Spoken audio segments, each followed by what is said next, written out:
Hi friends, welcome to our channel. ముందుగా అయితే అందరికి నమస్కారం అండి. ఆంధ్రప్రదేశ్ రాష్ట్ర వ్యాప్తంగా ఉన్నటువంటి నిరుపేదలకు ఏపీ ప్రభుత్వం అయితే ఒక అదిరిపే శుభవార్తనైతే తెలియజేయడం జరిగిందండి.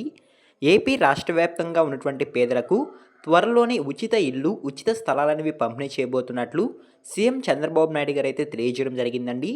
ఈ ఉచిత ఇల్లు పంపిణీకి సంబంధించి మరియు ఉచిత స్థలాలు పంపిణీకి సంబంధించి వచ్చిన తాజా సమాచారాన్ని నేను మీకు వన్ బై వన్ అయితే తెలియజేస్తాను. అదేవిధంగా ప్రధానమంత్రి ఆవాస్ యోజన గ్రామీణ పథకానికి సంబంధించి మరియు అర్బన్ పథకానికి సంబంధించి కూడా ఒక తాజా సమాచారం అయితే రావడం జరిగిందండి. సో ఈ రెండు పథకాలకి సంబంధించి వచ్చిన అప్డేట్ని అయితే నేను మీకు తెలియజేస్తాను. ఈ వీడియోని ఎక్కడ స్కిప్ చేయకుండా పూర్తి వరకు చూడండి, అప్పుడే మీకు సమాచారం అర్థమవుతుంది. మన ఛానల్ని ఎవరైనా మొదటిసారి చూస్తుంటే ఛానల్ చూసి కంటెంట్ నచ్చినట్లయితే సబ్స్క్రైబ్ చేసుకొని పక్కనే ఉన్న బెల్ ఐకాన్ అయితే ఆన్లో పెట్టుకోండి. సో ఇక లేట్ చేయకుండా డైరెక్ట్గా టాపిక్లోకి అయితే వెళ్ళిపోదామండి. టాపిక్లో భాగంగా ముందుగా చూసుకున్నట్లయితే ఆంధ్రప్రదేశ్ రాష్ట్ర వ్యాప్తంగా ఉన్నటువంటి నిరుపేదలు వాళ్ళకి సొంత ఇల్లు, సొంత స్థలాలు కావాలని రీసెంట్గా అయితే దరఖాస్తు చేసుకోవడం జరిగిందండి. సో ఎవరైతే సొంత ఇల్లు, సొంత స్థలాల కోసం దరఖాస్తు చేసుకొని ఉన్నారో వారికి సంబంధించి జిల్లాల వారీగా ఫైనల్ లిస్ట్ అనేది ఏపీ ప్రభుత్వం అయితే విడుదల చేయడం జరిగిందండి. ఏ ఏ జిల్లాల్లో ఎంతమంది అర్హులు ఉన్నారు అనేటువంటి వివరాలు అయితే విడుదల చేయడం జరిగింది. సో అదేవిధంగా ప్రధానమంత్రి ఆవాస్ యోజన గ్రామీణ పథకానికి సంబంధించి మరియు అర్బన్ పథకానికి సంబంధించి సొంత ఇల్లు, సొంత స్థలాలు కావాలని ఎవరైతే దరఖాస్తు చేసుకొని ఉంటారో వారికి కూడా కేంద్ర ప్రభుత్వం అయితే 2,39,000 ఆర్థిక సహాయంతో ఇళ్ళు అనేవి నిర్మించుకునేందుకు ప్రభుత్వం అయితే అవకాశం అయితే కల్పించడం జరుగుతుందండి. సో ప్రెజెంట్ ఎవరైతే సొంత ఇల్లు కావాలని దరఖాస్తు చేసుకొని ఉంటారో వారికి ముందుగా ఇళ్ళు అనేవి అప్పగించేందుకు అవకాశం ఉందని ఏపీ ప్రభుత్వం అయితే తెలియజేయడం జరిగిందండి. ఆ తర్వాత సొంత స్థలం, సొంత ఇల్లు కోసం ఎవరైతే దరఖాస్తు చేసుకొని ఉన్నారో, అంటే స్థలం ప్లస్ ఇల్లు కావాలని ఎవరైతే దరఖాస్తు చేసుకొని ఉన్నారో వారికి తర్వాత ఇచ్చేందుకు అవకాశం ఉన్నట్లయితే సమాచారం అండి. సో ముందుగా ఎవరైతే కేవలం సొంత స్థలం కలిగి ఉండి సొంత ఇల్లు కావాలని దరఖాస్తు చేసుకొని ఉంటారో వారికి మాత్రమే ముందుగా ఇల్లు అనేవి నిర్మించేందుకు అవకాశం ఉన్నట్లయితే సమాచారం అండి. సో ఓకేనా, మీకు అర్థమైంది అనుకుంటున్నాను. సో ఈ విధంగా ఉచిత ఇల్లు, ఉచిత స్థలాలకు సంబంధించి ఏపీ ప్రభుత్వం నుంచి అయితే ఇన్ఫర్మేషన్ అయితే రావడం జరిగింది. అదేవిధంగా నెక్స్ట్ చూసుకున్నట్లయితే ఎవరైతే దరఖాస్తు చేసుకొని ఉంటారో వారికి సంబంధించి ఏపీ ప్రభుత్వం అయితే జిల్లాల వారీగా ఫైనల్ లిస్ట్ అనేది విడుదల చేయడం జరిగిందండి. సో ఏ ఏ జిల్లాల్లో ఎంతమంది అర్హులు ఉన్నారు అనేటువంటి సమాచారాన్ని అయితే నేను మీకైతే తెలియజేస్తాను.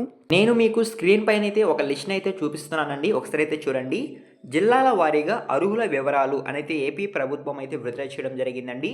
సో దీంట్లో జిల్లా మరియు అర్హుల వివరాలు అయితే విడుదల చేయడం జరిగింది. సో ముందుగా చూసుకున్నట్లయితే శ్రీకాకుళం, సో మీకు ఇక్కడ చూస్తున్నారు కదా, శ్రీకాకుళం జిల్లాలో 64,907 మంది అర్హులు ఉన్నట్లయితే సమాచారం అండి.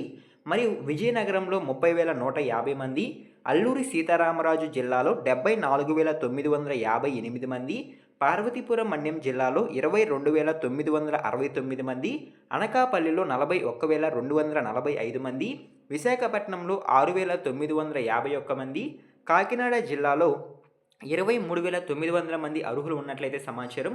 తూర్పుగోదావరిలో 20,124 మంది, కోనసీమలో 23,015 మంది, పశ్చిమ గోదావరి జిల్లాలో 13,922 మంది, మరియు ఏలూరులో 49,434 మంది, ఎన్టీఆర్ జిల్లాలో 18,720 మంది అర్హులు ఉన్నట్లయితే సమాచారం.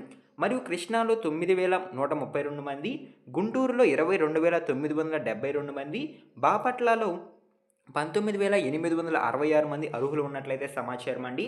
మరియు పల్నాడు జిల్లాలో 41,566 మంది అర్హులు, మరియు ప్రకాశం జిల్లాలో 39,698 మంది అర్హులు, నెల్లూరు జిల్లాలో 48,566 మంది, తిరుపతి జిల్లాలో 36,177 మంది, చిత్తూరులో 44,895 మంది, అదేవిధంగా కర్నూలులో 27,948 మంది, నంద్యాలలో 30,268 మంది, వైఎస్ఆర్ కడప జిల్లాలో చూసుకున్నట్లయితే 26,466 మంది, అన్నమయ్య జిల్లాలో 62,961 మంది, అనంతపురంలో 61,624 మంది, శ్రీ సత్యసాయి జిల్లాలో 58,130 మంది అర్హులు ఉన్నట్లయితే సమాచారం అండి. సో ఈ విధంగా జిల్లాల వారీగా ఏపీ ప్రభుత్వం అయితే ఫైనల్ లిస్ట్ అనేది విడుదల చేయడం జరిగిందండి. సో ఈ లిస్టులో కనుక మీ పేరు కనుక ఉన్నట్లయితే ఖచ్చితంగా మీకు ఏపీ ప్రభుత్వం అయితే ఇళ్ళు అనేవి కల్పించడం జరుగుతుందండి. త్వరలోనే ఇంటి నిర్మాణం అనేది కూడా ప్రారంభించేందుకు అవకాశం ఉన్నట్లయితే సమాచారం అండి. ఆంధ్రప్రదేశ్ రాష్ట్ర వ్యాప్తంగా ఏవైతే అసంపూర్తిగా ఇళ్ళు ఉన్నాయో వాటిని కూడా త్వరలో నిర్మించి ఆ లబ్ధిదారులకు ఇవ్వాలని ప్రభుత్వం అయితే తెలియజేయడం జరిగిందండి అధికారులకైతే. సో ఓకేనా. సో, ఈ విధంగా ఉచిత ఇల్లు, ఉచిత స్థలాలకి సంబంధించి ఒక ఇన్ఫర్మేషన్ అయితే రావడం జరిగిందండి. ఈ ఇన్ఫర్మేషన్ గనక మీకు నచ్చినట్లయితే లైక్ చేయండి. ఇలాంటి లేటెస్ట్ ఇన్ఫర్మేషన్ అప్డేట్స్ కొరకు మన ఛానెల్‌ని సబ్స్క్రైబ్ చేసుకొని పక్కనే ఉన్న బెల్ ఐకాన్ అయితే ఆన్‌లో పెట్టుకోండి. ఈ వీడియో మీరు ఎండ్ వరకు చూసిన థాంక్ యూ ఫర్ వాచింగ్.